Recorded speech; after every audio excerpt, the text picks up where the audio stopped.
All right, welcome into another episode of the News4JAGs podcast. Jamal St here alongside Justin Barney. Justin, day 3 in the books. That's done. Another one behind him today. Not as hot, but season ticket holders in the stands. A lot of fans.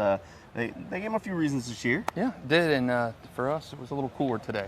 Felt some little sprinkles of rain throughout, but it was nice. Smell of coffee waffling in the air. The Maxwell House right nearby, but I thought the defense again played well. A couple plays we'll talk about, but I thought the big man played well. Defensive line, and didn't see those red zone drills like we saw yesterday, but we did see some progress, I think, for both sides of the ball. Yeah, look, Press Taylor mentioned that he liked doing the red zone early to save guys' legs. They didn't do that today. They did more midfield stuff, but they did do 11-on-11, some 1-on-1, 7-on-7, a lot of work there. But it was a little bit more of the same of what we saw as far as the defense having the edge in a lot of areas, and maybe another rough day from Trevor. Yeah, I definitely think another rough day. Trevor's had a rough start to camp. I don't know what's going on. Maybe he just got the rust on him, but he's not played well. He threw a couple end zone picks yesterday to Andrew Wingard, threw a pick today. I thought, to me, the best offensive plays of today, to me, in the drills, were Travis Etienne and Tank Bigsby breaking off big runs right almost out of the gate. Sure, yeah. Tank had a really nice spin move to find some space. Travis had found a little bit of space there, too. Offensive line was doing some things. We got a really close look at the big guys, offensive and defensive line, out there working since they kind of shuffled the way the field was laid out today. So that was good. But I think we got to talk a little bit about the receivers and Trevor and some of the things going on. So no interceptions during 7-on-7 or 11-on-11 for Trevor. But he did throw an interception, throwing a pass for 1-on-1s. He's looking for Brian Thomas Jr. Ronald Darby was in coverage. Darby comes up with the INT. Not great, but not the end of the world since it was 1-on-1s. You got no choice. There's no read. He has to go to that guy. Second pick of camp so far for Darby in 3 days. Yeah, he's looked good. Darby's having a good camp so far. Jarian Jones went down briefly with an injury during 1-on-1. He was over in Joseph Skates.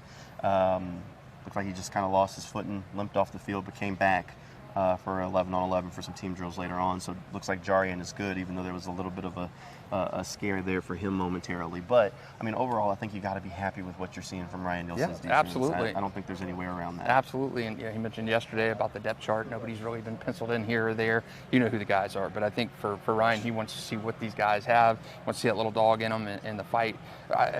Jeremiah Ledbetter, kind of a lower end of the roster guy. Great play today. Guy trying to make the roster. Yeah, pick six. Yeah, pick 6 today in the drills. So I like what I've seen so far in the defense. Receivers need a little bit of work. Brian Thomas Jr.'s had slow camp coming around. I saw him drop a couple balls today.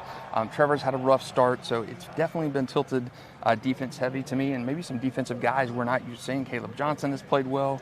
Ronald Darby's played well. So a lot of guys, new faces in the system, really making the mark early. Yeah, look, I mean, we'll have to keep an eye on the defense as they continue. Tyson Campbell, a little bit of a rest day for him. He had practiced the first 2 days. Today, he was on the field, dressed, not in a non-contact jersey or anything, but didn't participate in 7-on-7 or team, so they were holding him back just a little bit. Darnell Savage, on the other hand, has been in the red non-contact jersey and has participated in every drill so far through camp. We'll see when Savage can lose that non-contact jersey, but he's looked pretty good out there, too.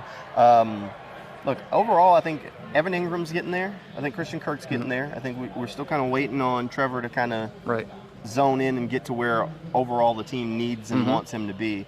But you got to like some of the things that you're seeing from the defense. I really like DeAndre Prince seems to keep being a name that pops up to me. Tight coverage, doing things that he needs to do, doing the right things, maybe some pass breakups along the way. Christian Braswell's getting tested a lot. He's another guy that's getting some deep looks, took advantage of some opportunities. Buster Brown had maybe not the day that he wished. Seth Williams beat him down the field for a deep pass, and then Seth was down on the field, injured for a little bit before he got back up and returned to practice. So just a couple of guys that come initially to mind that had some solid days. And Jalen Jackson, that running back, he's twitchy. Yeah, he is twitchy. He's twitchy. He is. I don't know what's going to happen when the pads come on because he's small, but he's twitchy, and I kind of like it. I saw him jamming out on the field to a song yesterday and today. I saw him vibing with it a little bit. Tough running back room to crack. Yes. And Tank and Travis have looked good. Again, to me, the offensive plays of the day were right off the bat in those team drills when the offensive line opened up a massive hole. One last observation I had, Gabe Davis still not full go. Hasn't really participated in the team in 7-on-7. Elijah Cooks is the next man up for that. and has been replacing him and getting a lot of reps, catching a lot of passes. He's going to have every opportunity to make this roster. Yep, absolutely. He made it last year, a little bit of a dark horse to make it, and he made some plays. Elijah had a diving grab yesterday in camp, and a couple good ones today. But again, I think if I'm offering a grade or anything, early takeaways through 3 days of camp, defense is further ahead right now under Ryan Nielsen than that offense of Press Taylor. Yeah, I don't keep score on days of camp, winners and losers, but if I was, the defense is 3-0. 3-0, absolutely. And I don't think it's close. No. As of right now. We'll see. There's always tomorrow. Always tomorrow. Press Taylor did say that the offense is running some plays that they wouldn't run against the defenses that they're working, just because both sides are working different concepts. So we'll see if maybe at some point the scale tilts back into the offense. You got to hope so if you're a Doug Peterson and Press Taylor. Yeah, at some point you got to hope. I'm not ready to wave the panic flag just yet. Maybe in a week. We'll see. Yeah. But it's just something to keep an eye on. We'll have more Jaguars coverage, a full training camp notebook over on News4JAGs.com, plus video from training camp today and one-on-one interviews. Track all that down. Plus tonight we'll have another episode of Teal the Show. We'll have Frank Frangie in the building. That's at 11:20 right here on Channel 4 Friday night. Fridays and Mondays all the way through football season. And we'll have another one of these coming your way tomorrow, Saturday, after the next training camp practice. So we'll keep you up to date with everything. News4JAGs has got you covered. Hey, thanks for hanging out with us. See you next time.